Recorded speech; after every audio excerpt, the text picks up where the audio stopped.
Di tengah dinamika sosial dan ekonomi Indonesia, bantuan pemerintah telah menjadi salah satu instrumen penting dalam menjaga kestabilan masyarakat, khususnya pelaku usaha kecil.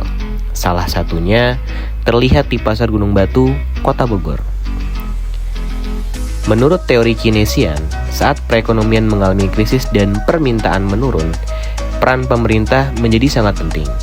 Intervensi melalui bantuan tunai, subsidi, atau stimulus fiskal bisa membantu mendorong daya beli masyarakat dan menjaga roda ekonomi tetap berputar. Artinya, ketika pasar tidak mampu bangkit sendiri, pemerintah harus turun tangan untuk mengisi kekosongan permintaan dan mendukung pelaku usaha. Lalu, bagaimana sih kenyataan di lapangan? Apakah intervensi pemerintah dirasakan oleh pelaku UMKM? Kita sudah mewawancari 5 pedagang di Pasar Gunung Batu. Berikut cuplikan singkatnya. Selamat menyaksikan.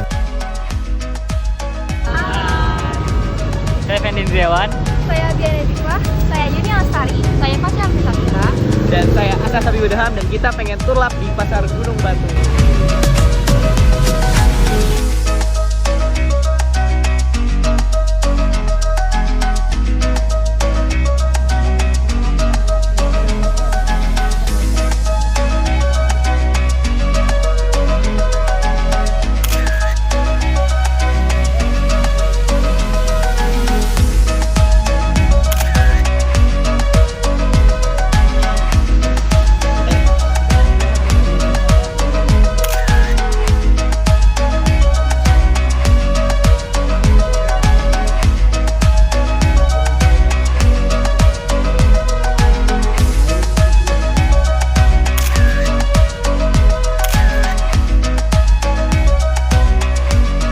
Dari kelima responden, seluruhnya memiliki usaha harian yang dijalankan tanpa cabang, mayoritas di bidang sembako, sayur, beras, dan telur. Umumnya mereka sudah berusaha sejak lama, bahkan ada yang mulai sejak tahun 1993. Modal awal yang digunakan berkisar antara 1 hingga 10 juta rupiah. Mayoritas berasal dari modal pribadi.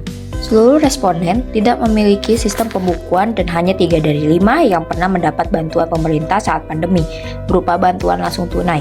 Namun, dampaknya terhadap pendapatan dinilai beragam. Ada yang merasa cukup terbantu, namun ada juga yang tidak merasakan perubahan.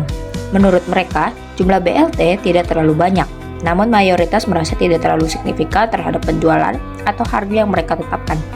Seperti Pak Miftahudin yang lebih memilih menggunakan BLT tersebut untuk memenuhi kebutuhannya yang lain, selain membeli stok sayur atau menambah modalnya. Ada juga penjual yang tidak mendapat, seperti Ibu Sunarti, karena ia merupakan pendatang yang tidak memenuhi syarat penerima. Ada juga Pak Juhana Surya yang memilih tidak menerima bantuan pada bank yang menyediakan KUR karena menurutnya ada sistem bunga yang tidak mengikuti syariat Islam. Dari sisi pendapatan, mayoritas berada pada kisaran 1-5 juta per bulan dengan biaya produksi yang relatif rendah. Sayangnya, 4 dari 5 pelaku usaha mengaku kondisi usaha saat ini mundur disebabkan oleh sepinya pasar, persaingan, serta dampak ekonomi pasca pandemi. Para pelaku usaha berharap adanya bantuan modal yang jelas, konsisten, dengan jumlah yang lebih besar, pengelolaan pasar yang lebih baik, serta perlindungan usaha kecil agar bisa tetap bertahan dan berkembang.